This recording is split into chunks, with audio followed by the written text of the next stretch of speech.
হরে কৃষ্ণ। আজ শ্রী শ্রী জয়া একাদশীর বা ভৈমী একাদশীর পুণ্য লগ্নে শ্রীগোপাল মন্দিরে আমরা শ্রীমদ্ ভাগবত গীতা গ্রন্থ আস্বাদন করছি। শ্রীমদ্ ভাগবত গীতার তৃতীয় অধ্যায় কর্মযোগ, শ্লোক সংখ্যা 29 এবং 30। ওম অখণ্ডমণ্ডলাকারং ব্যাপ্তং যেন চরাচরম তৎপদং দর্শিতং যেন তস্मै শ্রী গুরবে নমঃ। ওং নমো ব্রহ্মণ্য দেবায় গো ব্রাহ্মণ হিতায় চ জগদ্ধিতায় কৃষ্ণায় গোবিন্দায় নমো নমঃ। ওং নারায়ণং নমস্কৃত্যং নরং চৈব নরোত্তমং দেবীং সরস্বতীং ব্যাসং ততো জয়মুদীরয়েৎ। মূকং করোতি বাচালং পঙ্গুং লঙ্ঘয়তে গিরিম যৎকৃপাতমহং বন্দে পরমানন্দমাধবম। ওং সর্বমঙ্গলমঙ্গলে শিবে সর্বার্থসাধিকে শরণ্যে ত্র্যম্বকে গৌরে নারায়ণে নমস্তুতে। হরি ওং তৎসৎ। কৃষ্ণনগর ঘূর্ণি গাঙ্গুলিপাড়ায় অবস্থিত শ্রীগোপাল মন্দিরে আজ আমরা শ্রীমদ্ ভাগবত গীতা গ্রন্থ আস্বাদন করছি। শ্রীমদ্ ভাগবত গীতার তৃতীয় অধ্যায় কর্মযোগ, শ্লোক সংখ্যা 29। প্রকৃতির গুণসংমূঢ়া সজ্জন্তে গুণকর্মসু তান কৃতস্নবিদ মন্দান কৃতস্নবিদ ন বিচালয়েত। এখন আমরা এই শ্লোকটির অন্তর্গত শব্দগুলির অর্থ জেনে নেব। প্রকৃতেঃ গুণসংমূঢ়া, প্রকৃতির গুণে বিমোহিত ব্যক্তিগণ, গুণকর্মসু গুণের কর্মে বা দেহ ইন্দ্রিয়াদির কর্মে সজ্জন্তে আসক্ত হয়, কৃতস্নবিদ সর্বজ্ঞ ব্যক্তি, তান অকৃতস্নবিদ মন্দান সেই অল্পজ্ঞ মন্দমতিদিগকে ন বিচালয়েত বিচলিত করবেন না। তাহলে এই শ্লোকটির বঙ্গানুবাদ কি দাঁড়ালো?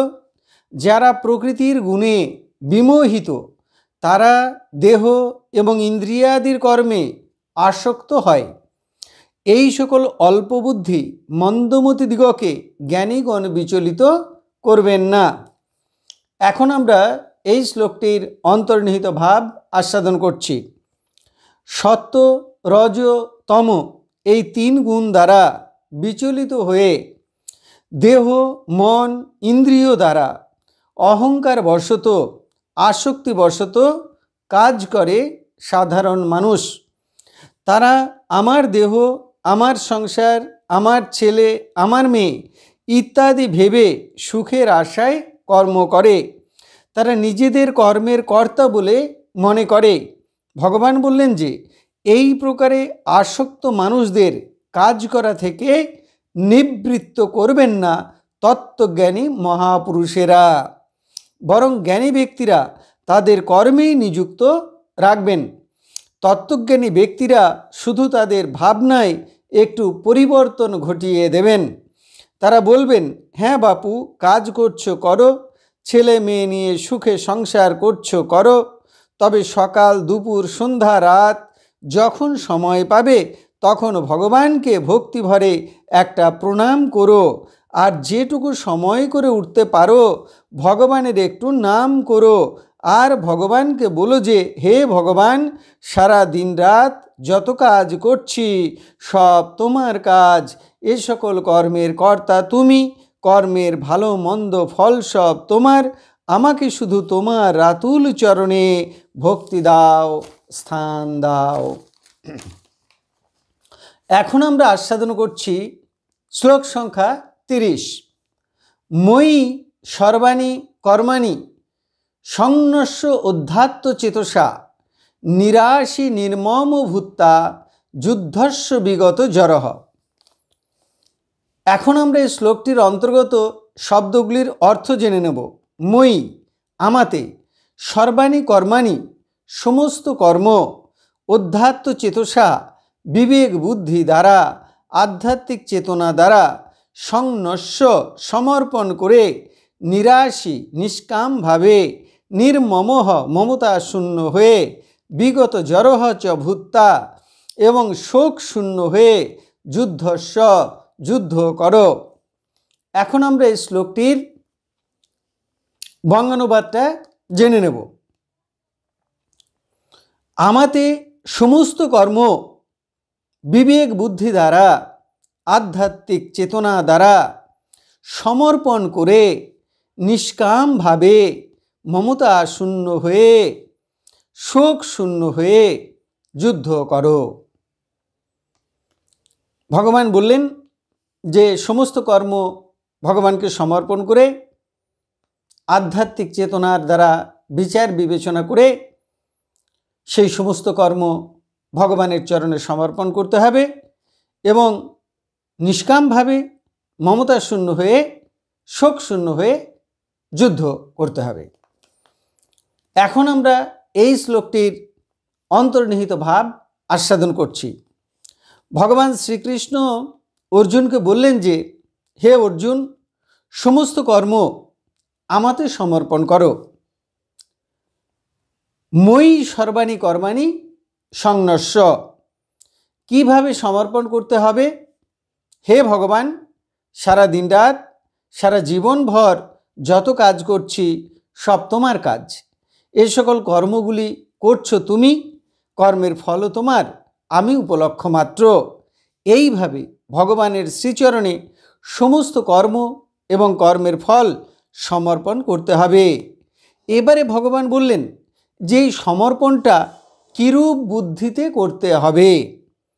অধ্যাত্ম চেতসা, আধ্যাত্মিক চেতনা বা বিবেক বুদ্ধি দ্বারা উদ্বুদ্ধ হয়ে সমর্পণ করতে হবে। কেমনভাবে?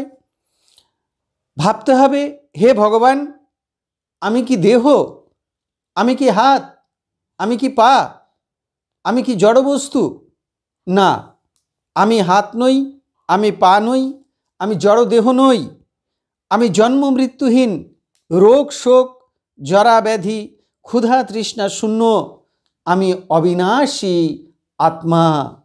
হে ভগবান, আমি আত্মা, আমি তোমারই অবিনাশী অবিচ্ছেদ্য অংশ। আমার উদ্দেশ্য তোমার সেবা করা, তোমার সেবা কার্যের দ্বারা তোমার সঙ্গে একাত্মতা অনুভবের মধ্য দিয়ে পূর্ণতা অনুভব করা। এই যে দেহ, মন, ইন্দ্রিয়, অহংকার যা দিয়ে আমরা কাজ করি সবই তো ত্রিগুণময় জড় বস্তু। কাজগুলি করছে ত্রিগুণ, ত্রিগুণ দেহ, মন, জড় বস্তু সবই তোমার শক্তিতে শক্তিমান হয়ে কাজ করছে। এই জড় দেহ, মন, বুদ্ধি, ইন্দ্রিয় সবই তোমার, আমার নয়। তাই হে ভগবান, এই নাও তুমি আমার দেহ, এই নাও তুমি আমার মন, এই নাও তুমি আমার প্রাণ, এই নাও তুমি আমার আত্মা, এই নাও আমার ভালো মন্দ, পাপ পুণ্য, জ্ঞান অজ্ঞান সকল কিছু। আমাকে শুধু তোমার চরণে স্থান দাও, ভক্তি দাও।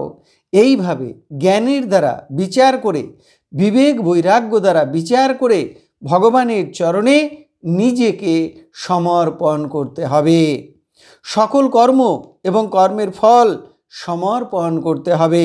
নিজেকে ভগবানের চরণে সমর্পণ করে ভগবানের হতে হবে। এটি ভক্তির কথা। তারপর ভগবান বললেন কেমন করে কর্ম করতে হবে?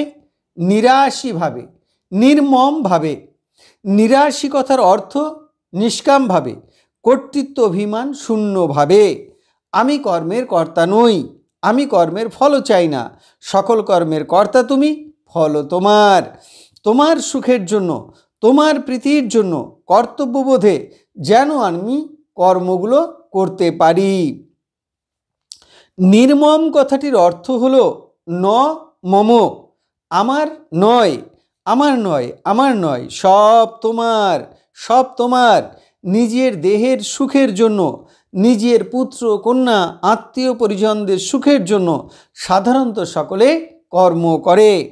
ভগবান বললেন এই মমত্ব বুদ্ধি, আমার বুদ্ধি ত্যাগ করে, অর্থাৎ সমস্ত রকম আসক্তি ত্যাগ করে ভগবানের সুখের জন্য কর্ম করো।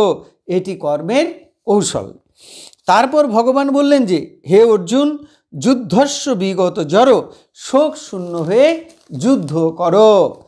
অর্জুন প্রথম অধ্যায়ে ভগবানকে বলেছিলেন যে হে ভগবান, আমি যদি যুদ্ধে আত্মীয় পরিজন গুরুজনদের বধ করি তাহলে আমার প্রচণ্ড দুঃখ হবে। এত দুঃখ হবে যে শত্রুশূন্য রাজত্ব, এমনকি ত্রিভুবনের আধিপত্য পেলেও আমার সে শোক দূর হবে না। তারই উত্তরে ভগবান বললেন যে হে অর্জুন, তুমি শোক শূন্য হয়ে যুদ্ধ করো।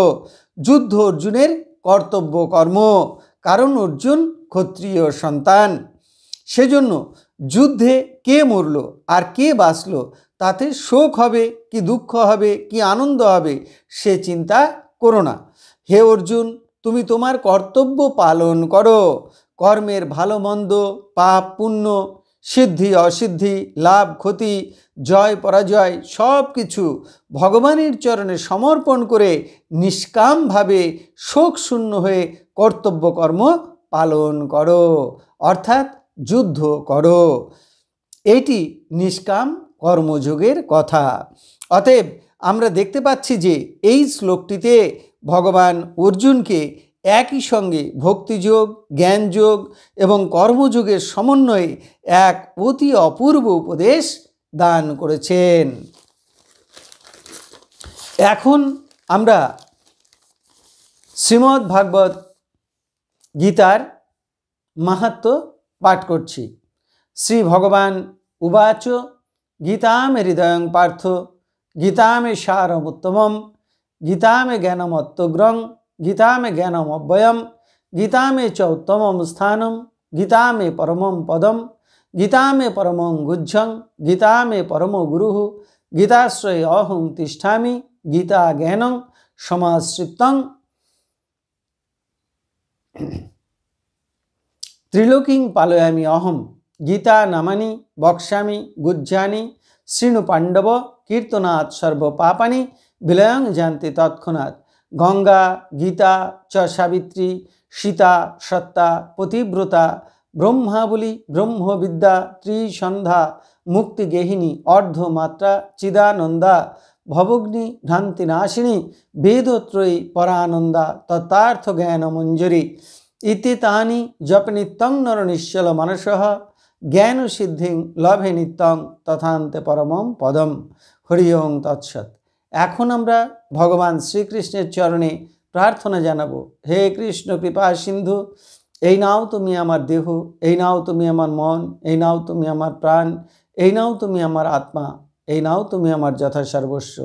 হে কৃষ্ণ কৃপা সিন্ধু, তুমি পিতা, তুমি মাতা, তুমি আমার পুত্র, তুমি আমার কন্যা, তুমি স্থাবর জঙ্গম কীট পতঙ্গ লতাপাতা, রূপে রূপে প্রতিরূপে তুমি বিরাজিত। তুমি ব্যতীত এই ত্রিভুবনে আর কিছু নেই। হে কৃষ্ণ কৃপা সিন্ধু, তোমার আতুল চরণে কোটি কোটি নমস্কার। পুনরায় তোমার আতুল চরণে কোটি কোটি নমস্কার। তুমি আমাদের শুদ্ধা ভক্তি দাও, ব্রহ্ম জ্ঞান দাও, সকলের কল্যাণ করো, সকলের মঙ্গল করো। হরে কৃষ্ণ।